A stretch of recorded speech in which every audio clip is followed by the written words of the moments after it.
L'Assemblée va entendre la déclaration de Son Excellence M. Ibrahim Boubacar Keïta, président de la République du Mali.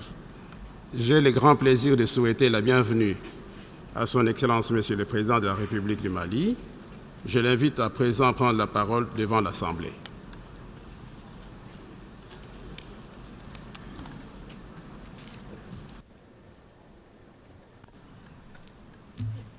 Madame la Présidente de l'Assemblée générale,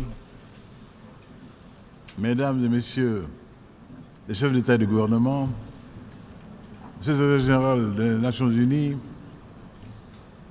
cher ami Antonio Guterres, je commence par vous transmettre les salutations du peuple malien, de Caille à Kidal, de Sikasso à Théodénie, en passant entre autres par Konna, ville martyre de la région de Mopti. Je voudrais ensuite vous adresser, Madame, nos chaleureuses félicitations pour votre brillante élection à la présidence de la 73e Assemblée générale des Nations Unies. Il s'agit là, Madame, d'un choix qui vous honore. Et au-delà de votre personne, ce choix honore votre beau pays, l'Équateur, et avec lequel le Mali entretient d'excellentes relations de coopération. Madame, je voudrais vous dire que notre pays, le Mali, aujourd'hui,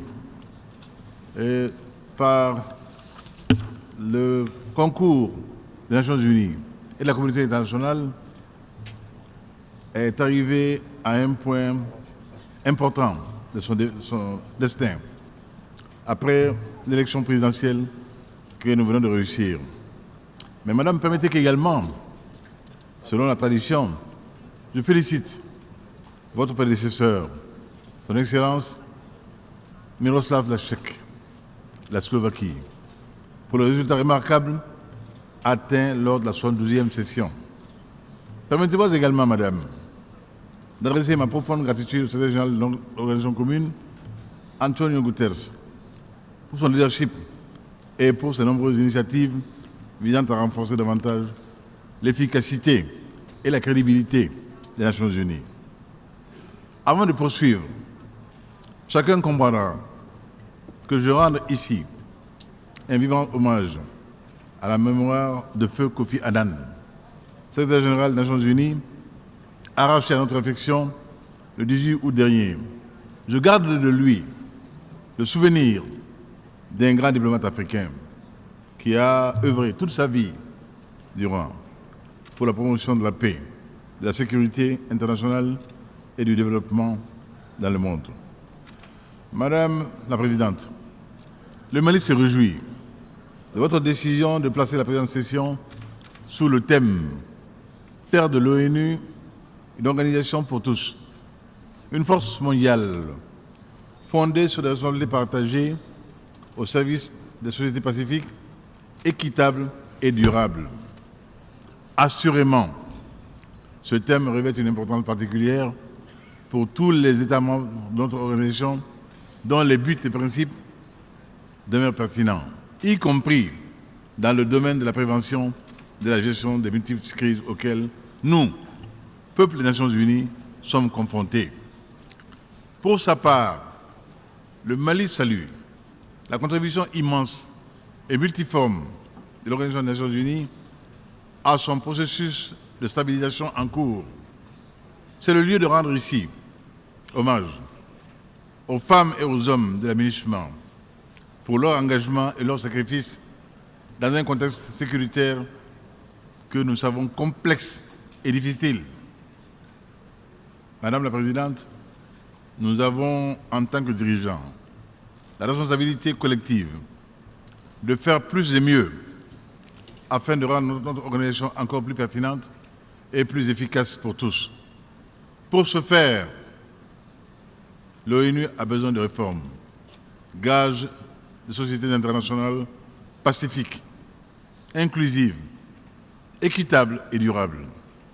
À cet égard, le Mali accueille favorablement les réformes initiées par le secrétaire général dans le domaine du développement, de la paix et de la sécurité.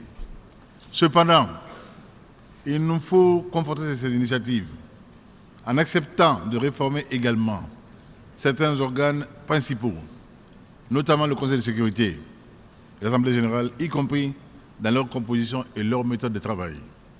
C'est également au prix de ces réformes indispensables que nous serons en mesure, collectivement, de nous hisser à la hauteur des aspirations profondes de nos peuples et de préserver les générations futures du fléau de la guerre, comme le stipule la Charte des Nations Unies.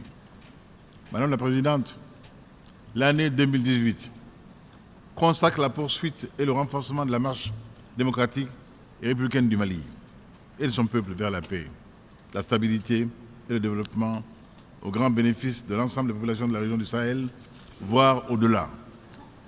En effet, malgré les défis de tous ordres auxquels mon pays est confronté, l'élection présidentielle a pu se dérouler dans les délais constitutionnels les 29 juillet et 12 août dans des conditions saluées par l'ensemble de la communauté internationale.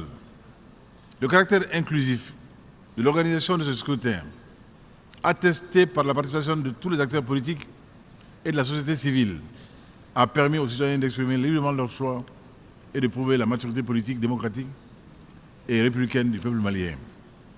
Pour ma part, au sortir de ces élections, j'ai pris la pleine mesure de la confiance que la nation malienne vient de renouveler à ma modeste personne. C'est pourquoi je me suis engagé à restaurer la confiance entre l'État et les citoyens, à améliorer davantage la gouvernance du pays. Parallèlement, je travaillerai sans relâche à la mise en œuvre diligente et inclusive de l'accord pour la paix et la réconciliation au Mali, issu du processus d'Alger, qui, je ne cesserai jamais de le répéter, est la seule alternative pour mon pays, pour renouer avec la paix, la stabilité, condition sine qua non de tout développement. Pour atteindre ces objectifs, dans le contexte qui est celui de mon pays, une union sacrée de toutes les forces vives de la nation s'impose. De même, je réitère mon engagement indéfectible à privilégier le dialogue et la concertation pour la gestion des affaires publiques. Madame la Présidente, comme vous pouvez le constater, je reste déterminé à faire avancer le processus de paix au Mali et à sortir mon pays de la plus grave crise de son histoire. C'est ainsi que, sous mon autorité, le gouvernement et les autres acteurs maliens ont réalisé, avec l'appui de nos partenaires, des avancées significatives dans la mise en œuvre de l'accord pour la paix et la réconciliation. Au nombre de ces avancées, il me plaît de souligner l'absence de belligérance et d'affrontement entre les forces armées maliennes et les mouvements armés depuis la signature de l'accord pour la paix et la réconciliation au Mali en mai-juin 2015. Aussi voudrais-je rappeler, pour m'en réjouir, le retour de l'administration malienne à Kidal et dans les régions du pays.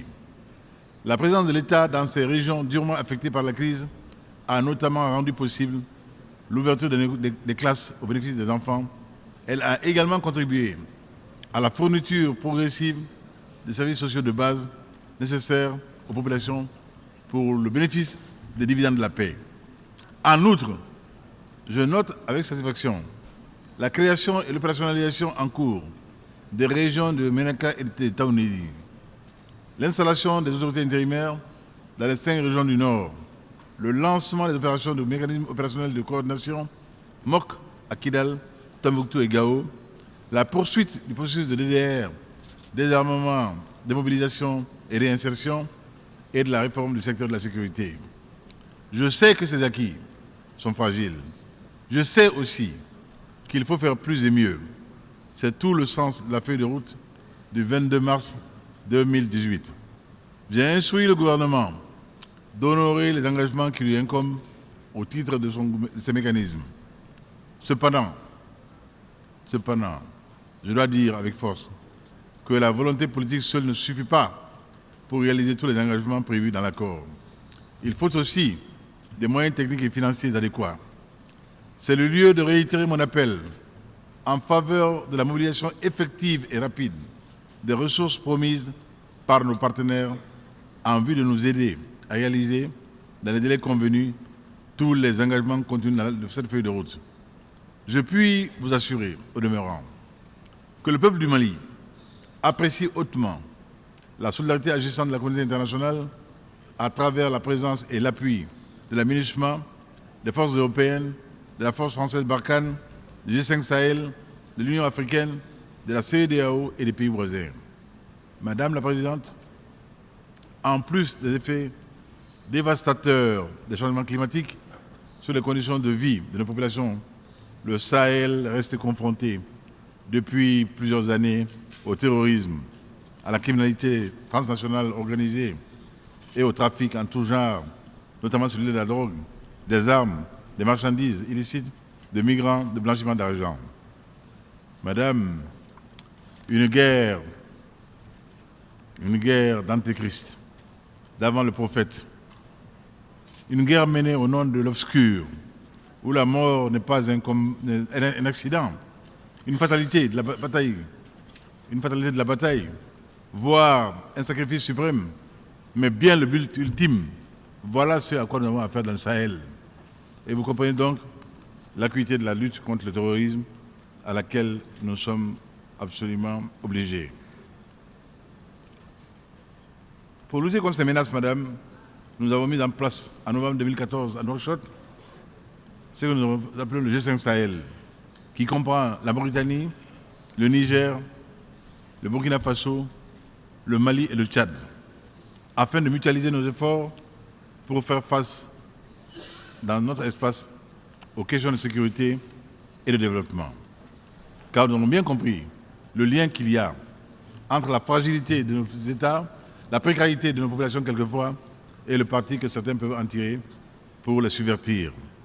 Cependant, la force conjointe du G5 Sahel peine à être pleinement opérationnelle, faute d'un mandat adapté et surtout de financement approprié. Nous estimons que la lutte contre le terrorisme au Sahel est une contribution importante à la sécurité mondiale. C'est pourquoi nous continuons de demander au Conseil de sécurité d'autoriser le déploiement de cette force sous le chapitre 7 de la Charte, assorti d'un financement adéquat, pérenne et prévisible, y compris à travers les Nations Unies, afin de lui permettre d'accomplir durablement et efficacement sa mission.